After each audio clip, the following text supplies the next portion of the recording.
മൻ ആദാ ജാറഹു ഫഖദ് ആദാനി.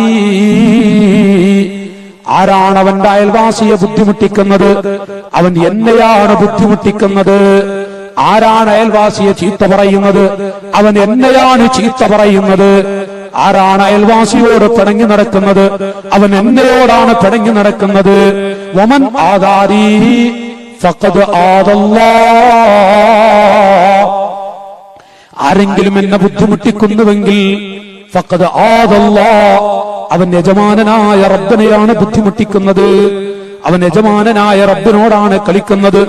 വമൻ ഹാറബ ജാറഹു ഫഖദ് ഹാറബനി വമൻ ഹാറബനി ഫഖദ് ഹാറബല്ലാഹ്. അയൽവാസികളോട് കളിക്കരുത്, അയൽവാസിയോട് യുദ്ധത്തിനൊരുങ്ങരുത്, അയൽവാസിയോട് പോരിനൊരുങ്ങരുത്, അയൽവാസികളോട് പടക്കത്തിനൊരുങ്ങിപ്പോകരുത്.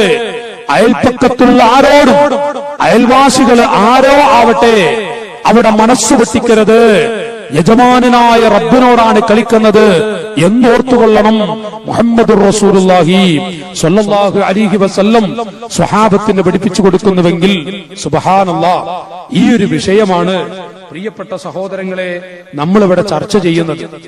അയൽവാസികളോട് കളിക്കുന്നവൻ, അയൽപ്പക്കക്കാരെ ബുദ്ധിമുട്ടിക്കുന്നവൻ, അത് റസൂലുള്ളാഹിനെ ബുദ്ധിമുട്ടിക്കുന്നവനാണ് എന്ന് സ്വഹീഹായ ഹദീസിലൂടെ കാരുണ്യത്തിന്റെ നേതാവ് നമ്മെ പഠിപ്പിക്കുന്നു.